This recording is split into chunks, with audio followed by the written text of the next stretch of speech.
Hello friends, and welcome to the first episode of Debt Ki Pathshala, brought to you by Mere Asset Mutual Fund. Friends, we all know that exposure to debt gives stability to clients' investment portfolio. However, have you ever thought that having debt AUM can not only provide stability to your own assets under advisory, it can create good investor experience, especially when the going is not so good for the equity market. To give us more insights on debt funds, today we have with us Swarup Mohanty, CEO, Mirae Asset Mutual Fund, and Mahendra Jaju, CIO, Fixed Income, Mirae Asset Mutual Fund. Welcome, Swarup and Mahendra. Thank you, Nishan. Thank you for having us. Thank you. So, guys, I must tell you that both Swarup and Mahendra have over 28 years of experience in wealth creation. so, so both are veterans, I can say. So let us start with Swarup now. Swarup, my first question is very close to distributor community. Based on my conversation with them, so many distributors shy away from debt funds. So there are two key reasons for that. Many MFDs feel that investors have adequate exposure to debt instruments through mandatory pension contribution and bank FDs. In such a scenario, why do you think that debt funds deserve a place in clients' portfolio?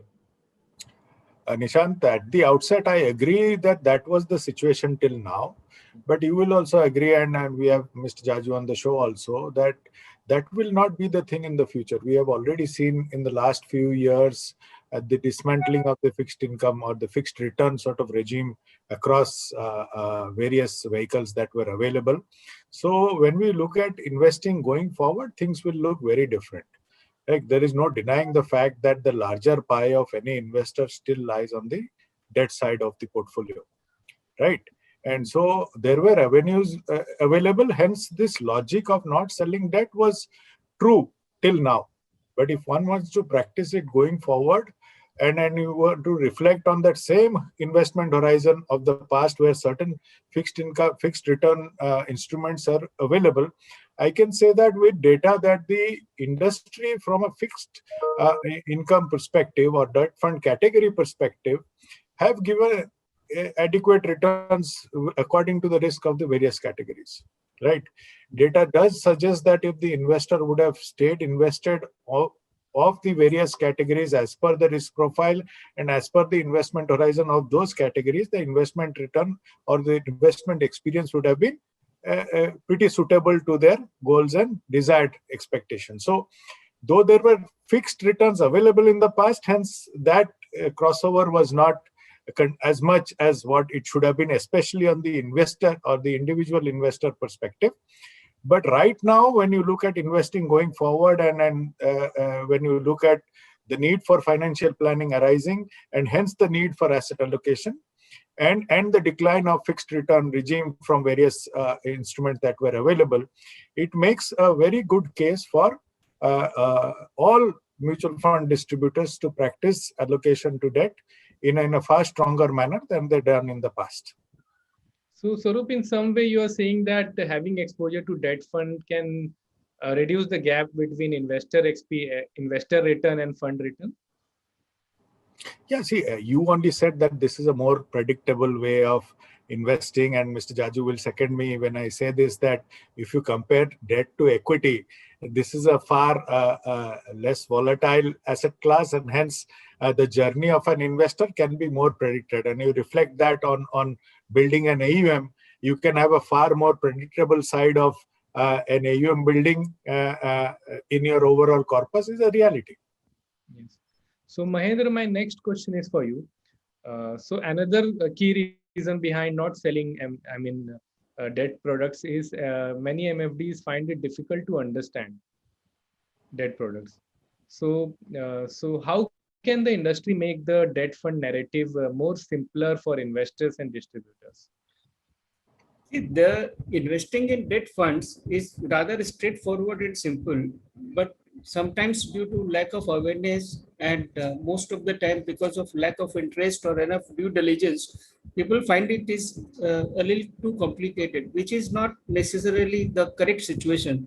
Broadly speaking, debt funds are in three categories. One is the very short term of the spectrum, where you have the funds like liquid fund, and the ultra short term, where the investors can park their short term surplus, which is there for a specific purpose, or the money which they don't want to touch. And then in the middle, you have the funds like short duration fund and the savings fund. And at the longer end of the spectrum, you have the bond funds and the banking PSU and the corporate bond fund. So typically, investors who have long-term surplus, who have the ability or the risk profile to absorb some volatility, they are missing out a lot by being ultra conservative and by sticking to the conventional instruments like the bank fixed deposits, etc., which Swaroop sir also mentioned. So I think, and in the last couple of years, especially SEBI and the MV and other people in the industry have come out with a number of measures which have made evaluation of the debt funds very simple. So today you have the debt funds categorized. So each fund's risk profile and the investment pattern is easily understood, and the deviation from the guidelines is pretty much limited. Then you have the riskometer, which the SEBI has recently started. It gives a good flavor of the risk composition of the fund. So I think compared to any time in the past, today the tools to analyze, evaluate, and make a good conclusion and recommendation are far more easily available and with reasonable amount of depth. I think the investor education and awareness effort that the SEBI, MFI, and the fund houses have taken has been showing results. There are sporadic instances where there are pain points in some of the cases. In most of the cases, either it is the investor greed or the lack of adequate due diligence, which has resulted in some of those cases. But by and large, I think it's not as challenging as it is perceived to be. That's my considered opinion. Okay, Swaroop, you would like to add something to this? See, at the end of the day, the principles of investing are the same, whether it is debt or equity, right? When it comes to a mutual fund, it becomes even simpler. You are hiring a fund manager to do that job for you. Then when you look at investing is something which is practiced on the equity side very effortlessly, you match the investment horizon to that of the investment horizon of the fund and you allocate. Then you leave it to the fund manager to navigate you through the volatility of the market. That till now, and I'm very sad to say this, is not what is practiced on the debt side. It's the same thing. You match your investment horizon to that of the fund. And Mr. Jaju said that there are three buckets to match them with, and they are very clear. Now, if your investment horizon is say 5 years, and you pick up one of those categories which are long funds on the debt side, then you leave it to the fund manager. Yes, your job is to pick a good asset manager. Once you've done that, then you leave it to the asset manager to navigate yourselves through the entire ups and downs of the market. That is the job. And it's not different whether it comes to debt or in equity. But I agree with you that till now, that is more practiced on the equity side. But I do believe going forward that it will start getting practiced on the debt side too equally well. So talking about positioning of debt funds, so how can MFDs position debt funds to their clients? Nishant, it's a very simple process. As we start doing or getting into we are in the cusp of or the threshold of financial planning unfolding in India in a big way. Let's face it, with the decline of fixed return regime, there is a need for investors to generate returns on their own. And that is where the MFDs come in or the RIAs come in a big way. They play a very meaningful position in everybody's life as very, very important people between the investor and the investor's goals. Once that is ascertained as to why the person wants to invest, then the process of financial planning starts with the assessment of the risk of the investor, which the MFD can do or is equipped to do, because it's not possible for me to know my own risk. I have to go through a professional, and some of the questions which unfold make me aware of my risk profile. And let's face it, risk profiling is a continuous journey. It changes over a period of time, which the MFD can all the time stand by you and reflect you on that. After that comes your asset allocation. This is where the differentiation happens, right? Suppose let's take an example of a 50-50 allocation.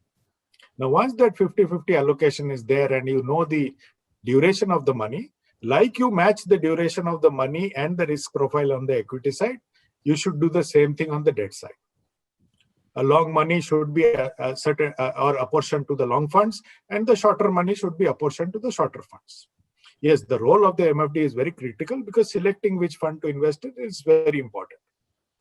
But I think the bigger role of the MFD then comes in is keeping the investor invested to the entire duration of that investor till reaching the goal.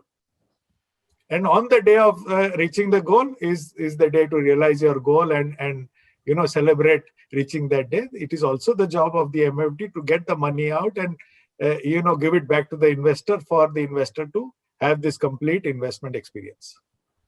Okay. So Swaroop, so SIPs have been getting popular, among investors as well as advisors. So since the concept of rupee cost averaging works well in volatile assets like equity funds, so why do you think distributors should recommend their clients to start SIPs in debt funds too? Nishant, historically, if you see the biggest investment behavior or habit of Indian investor has been the recurring deposit in banks. So it is not that the investor is aware or not aware of investing in a systematic manner in debt, right? Now, if you look at the same investor experience in the relevant similar categories in funds, you will notice that past data suggests that the funds have always given better return than those returns that they have been generating. It is just shifting that experience, which is known to the bulk of Indian investors, into this category. And it's a process of benefiting. If there is rupee cost averaging due to volatility in the market, there is enough volatility on the debt side, right? The interest rate risks are there to be taken benefit of through the SIP route. There is also enough ups and downs in the market, and in SIP investing, the volatility is the best friend of the investor, right? So it's just shifting that here, which can yield some very good results both for the investor as well as the MFD. Building a far better sure shot AUM can easily be achieved through having a good SIP book in debt is my opinion, which can be practiced, I think, much easier than the equity has been practiced because of far more volatility there. Okay. So Mahendra, so my next question is to you on SIP itself. So we would like to understand the fund manager's view on what are the key benefits of doing SIP in debt funds, and which category of debt funds will you suggest for SIPs? Yes, Swaroop sir has already explained in detail as to how the SIPs are equally suitable for the debt funds. Now, there is a little bit of disconnect that we observe in terms of the interaction and feedback, that on the one hand, people consider debt funds to be highly volatile, and then they are still not convinced about the SIP in debt funds. SIP is a financial function. It is not a patent given to the equity funds. Any asset class which has a volatility where the prices move will benefit from the simple cost averaging function, as long as the end result is in a market level higher than the starting level. Now, obviously, in case of debt funds, the bond funds are the relatively higher volatility space compared to, say, a liquid fund or something. So you benefit by adopting the SIP mode of investing in the fund category, which is the most volatile, and therefore, logically speaking, the SIP is the most rewarding experience if people come to the bond or the longer duration segment of the debt fund. So in that category, you today have primarily three funds. One is the banking and PSU fund, the other is the corporate bond fund, and finally the dynamic bond fund. So I think these are the three debt funds which will give superior returns compared to a lump sum investment in case of an SIP mode of investing. Nishant, let me also add a little bit, because when you look at practicing asset allocation, Again, let me get back that example. Suppose my asset allocation is 50-50, right? And I have an SIP of 10,000 rupees. Why should that 10,000 become the birthright of equity? Why can't asset allocation be practiced there? 5,000 in equity, 5,000 in debt, as a progression of the overall asset allocation of the plan. Now, depending on the investment horizon, you choose the scheme underlying. But if it is practiced throughout, then the overall plan that the asset allocation that the investor gets is far more comprehensive than what one is getting right now. Right, absolutely. So Mahendra, just wanted to understand that there are 16 debt categories in the categories in the debt funds currently. So tell us, which are the 3 categories of debt funds that can address most financial needs of clients, and why do you think these categories have a good chance, to address all the financial goals of investors? So let us first understand that there are 16 categories of the debt funds, not necessarily because each of them has a unique positioning or an a specific feature to offer, but there is a little bit of legacy issue because we had so many varieties of debt fund, and then when you start categorizing without taking a very extreme step of eliminating a few of them, so therefore we have 16 categories. Now there is a lot of overlap and similarity between a few schemes. So there are primarily 3 categories of debt funds. One is the short end of the spectrum, where you have schemes like the liquid fund, ultra short term fund, and the savings fund, which are primarily suitable for investors who have very short term surplus, where they do not want to take any capital risk and where they want the minimum volatility but still want a little higher return than comparable debt options. So there, these 3 schemes or these 3 categories fit in. Then in the middle segment, you have primarily short-term category, where the duration range as per the SEBI guideline is between 1 to 3 years. Now, what does it imply in simple terms is that it gives you a fair participation in case of a big market rally, and in case of an adverse market, it gives you a relative downside protection. And then because it's a 2 to 3 year kind of an investment horizon, it gives you relative suitability or protection, because most of the investments in those schemes are, let's say, between 3 to 5 year maturity. So 3 year is typical interest rate cycle horizon. So even if there is a setback in the early part of the investment, by the end of 2.5, 3 years, most of it will flow back through the bonds maturing. So that category is suitable for people who are willing to look at debt funds for improving their return profile, but who do not want to participate in a very aggressive way. And then you have the banking PSU fund, the corporate bond fund, and the dynamic bond fund, which typically represent the other spectrum of the debt funds. And then there are other schemes. So by and large, I think these are the 3 which are the more relevant one. In this, the investors get the full flavor of investing in fixed income, because these funds, first of all, the credit risk is a very significant risk in investing in debt. One credit accident can take away a lot of years of return. It can set back the investor by a huge margin. So these funds invest typically in high quality credits.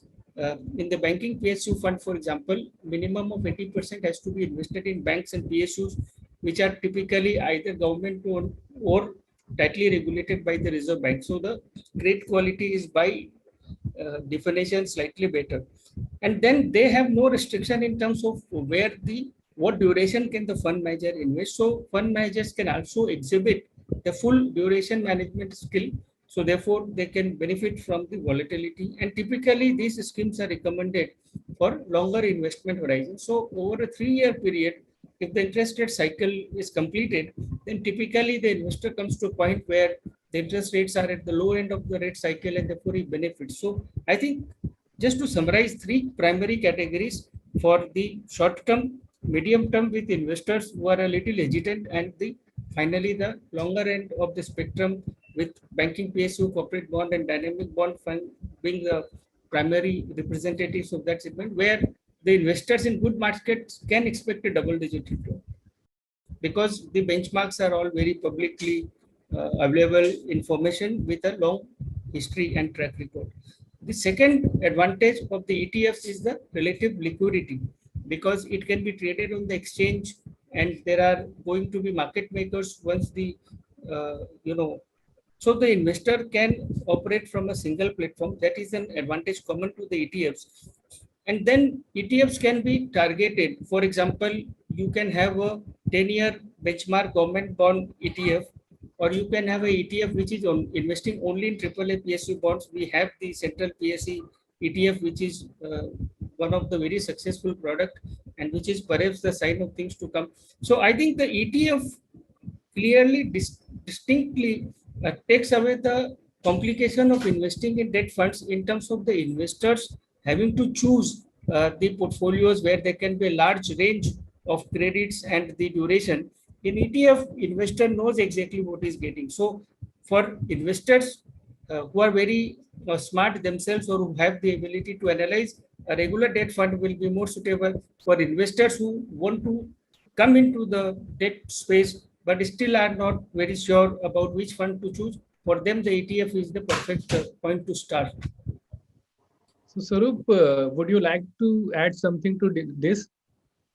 And will the debt ETF would be liquid in India? I mean, what would be the liquidity concerns? See, as the market grows, and this is a factor of all global markets, the liquidity part gets addressed. If you look at it from a Mirae Asset perspective, if whenever we launch, the infrastructure will be in place,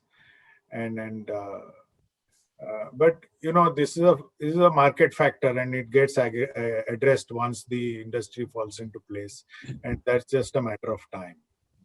I don't think it in developed markets, that's not an issue anymore. The market makers take over. I mean, if I can add, Nishant, that liquidity is a function of the utility of the product. And as we discussed, there is a huge space and need for the ETF products. In global markets, these products are very liquid, and debt market liquidity has improved tremendously. We have seen how the volumes have improved. Therefore, I think it is a question of putting the cart before the horse, because liquidity is a function of the market size. But the important point is that for each of the ETFs that is launched, a market maker has to be compulsorily appointed. So therefore, even though the debt ETFs by themselves may not be very liquid on the exchange, but the market makers have a commitment to give a price with a reasonable bid offer spread. So I think especially in case of ETF under the current guidelines, investors need not get too worked up about the liquidity aspect. Okay. So Sarup, my last question to you. So most debt funds have been delivering at par returns with bank FDs. So in such a scenario, why do you think distributors should continue to recommend debt funds to their clients? See, clearly, I think what we are referring to is a term which is now, when you expand the horizon, and let's look at the past returns over any horizon, 3-year, 5-year, 7-year, 10 years. I think the fund managers or the active debt fund managers have delivered on each category as per the risk profile. What we have not done, and that's a reality, is stayed invested the entire course. You look at the last 10-year returns of any of the debt categories. If somebody would have told us 10 years ago this would be the projection, our investment behavior would have been very different. Is a fact. So that is the key learning, is to stay invested in each category. And what Jaju sir has been pointing out, every category comes with its own risk, and with the advent of the riskometer, the specific scheme risk is also documented. Like we have an NAV history, we have a riskometer history also, which can also be documented, which is a very powerful tool for investing. When you combine the two and stay invested with your fund manager, the experience can be very different from what it has been in the past. Please understand, post categorization, as Jaju sir has been saying, the definition of schemes are now there, and these schemes cannot change as they were in the earlier market. There's a lot of change. So pick up the investment horizon of the investor, pick up a good asset manager or a good fund manager, and stay invested with the fund manager. It is a far surer part or a far predictable part of your portfolio. It is easier to create a good AUM and a good wallet share of investors, giving them far better or overall investment experience as per their total asset allocation. So in the selfish interest of everybody, whether it's the investor or the mutual fund distributor or us as an asset manager, it is always better to have a well-rounded portfolio, and that staying invested does, and it leads to better investment experience. And also, if I may add, Nishant, I think the whole surmise that the debt funds have given FD-like return is not supported by data. I would like to believe that debt funds have given far better return than the FD. I mean, if you just look at today's example, when the interest rates are at historic low, the liquid funds are still giving returns in the range of 3/4 to 3/2. And most of the cases, the bank savings account, which is the equivalent of the liquid fund in terms of the closest comparison, is somewhere close to 2.5. So you're almost getting 30% extra return. So I think that whole basis of assuming is perhaps not exactly, correct. I would like to believe that debt funds being the market-related product will always outperform a bank activity. So Mahendra, my last question to you is that apart from evaluating credit quality and duration, so what are the other things should MFDs keep in mind to select debt funds for their clients? Yeah, I think this is something which I think Swaroop sir has also emphasized so much, that when you are looking at the duration risk and the credit risk of the portfolio, you are just doing half the job, right? And I think you asked that question, how should MFDs position the debt funds to the investor? So missing part is just doing one side of the due diligence. And I think Swaroop sir very rightly pointed out, the investor's risk profile has to be matched with the debt fund. So debt funds primarily have two risks, duration and credit risk. If you have done the due diligence on that, I think pretty much you are done as far as the investment part is concerned. The missing piece is the matching of the fund's risk profile with the investor's risk profile. Once that happens and the investor is committed to remain invested for the recommended investment horizon, much of this debate will settle, in my view. So with that, we have come to an end to this interesting session. Thank you so much, Swaroop and Mahendra, for your time and valuable inputs. Thank you so much for inviting us today. Thank you so much, Nishant, for doing this for us. Really appreciate it. Thank you. Thank you so much, all of you, friends. Thank you for watching.